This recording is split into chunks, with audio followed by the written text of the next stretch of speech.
बिस्मिल्लाह खान, जिनका जन्म 21 मार्च 1916 को कमरुद्दीन खान के रूप में हुआ था और जिन्हें प्यार से उस्ताद कहा जाता था, भारतीय शास्त्रीय संगीत के क्षेत्र में एक महत्वपूर्ण व्यक्ति के रूप में खड़े हैं।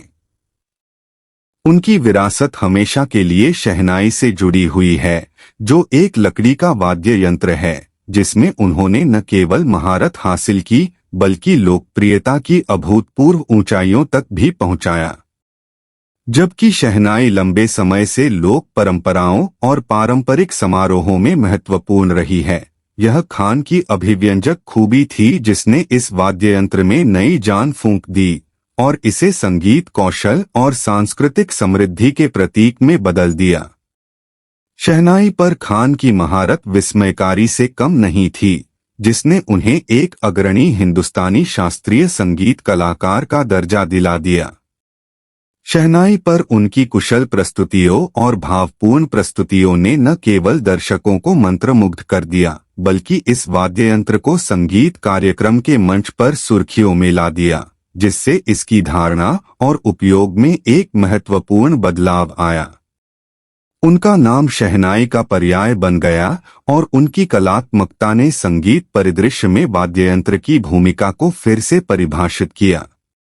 बिस्मिल्लाह खान को जो बात अलग बनाती थी, वह न केवल उनकी तकनीकी दक्षता थी, बल्कि अपने संगीत के माध्यम से धार्मिक और सांस्कृतिक विभाजन को पाटने की उनकी क्षमता भी थी।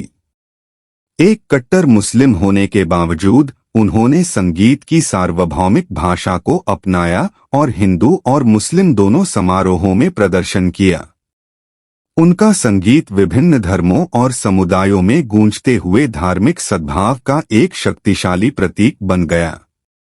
उनकी कलात्मकता में इस समावेशिता ने उन्हें एक प्रिय व्यक्ति बना दिया, जो न केवल उनकी संगीत प्रतिभा के लिए बल्कि एकता और शांति के संदेश के लिए भी प्रिय थे।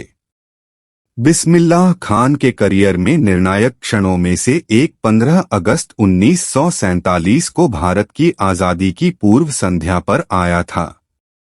उनकी अद्वितीय प्रतिभा ने उन्हें दिल्ली के ऐतिहासिक लाल किले में प्रदर्शन करने का सम्मान दिलाया, जहां उन्होंने भारतीय ध्वज फहराकर एक नई शुरुआत की। देश के इतिहास का अध्याय।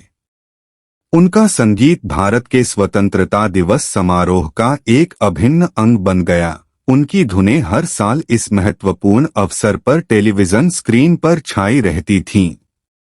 अपनी अपार प्रतिभा और वैश्विक प्रशंसा के बावजूद खान विनम्र और ज़मीन से जुड़े रहे। उन्होंने 1966 तक विदेश में प्रदर्शन करने के कई निमंत्रणों को अस्वीकार कर दिया, जब भारत सरकार ने जोर देकर कहा कि वह प्रतिष्ठित एडिनबर्ग अंतर्राष्ट्रीय महोत्सव में अपनी कलात्मकता का प्रदर्शन करें।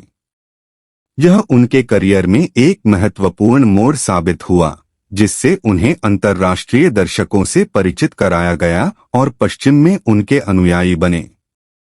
यूरोप और उत्तरी अमेरिका में उनके प्रदर्शन ने एक कुशल संगीतकार के रूप में उनकी प्रतिष्ठा को और मजबूत किया, जिन्होंने शहनाई की मनमोहक ध्वनि से दुनिया भर के श्रोताओं को मंत्रमुग्ध कर दिया।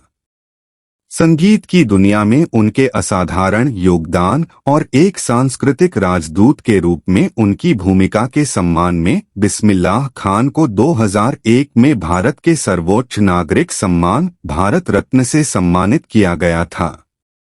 इस प्रतिष्ठित पुरस्कार ने एक राष्ट्रीय खजाने और एक सच्चे प्रतीक के रूप में उनकी स्थिति की पुष्टि की। भारतीय शास्त्रीय संगीत का 2006 में उनके निधन पर पूरे देश में शोक मनाया गया और राष्ट्रीय शोक दिवस मनाया गया। वह एम.एस. सुब्बुलक्ष्मी और रविशंकर के नक्शेकदम पर चलते हुए प्रतिष्ठित भारत रत्न प्राप्त करने वाले भारत के तीसरे शास्त्रीय संगीतकार बन गए, जो देश की सांस्कृतिक विरासत पर उनके स्थायी प्रभाव का एक प्रमाण है। बिस्मिल्लाह खान की विरासत संगीतकारों और संगीत प्रेमियों की पीढ़ियों को प्रेरित करती रही है, जो सीमाओं को पार करने और मानवता को एकजुट करने के लिए संगीत की परिवर्तनकारी शक्ति की याद दिलाती है।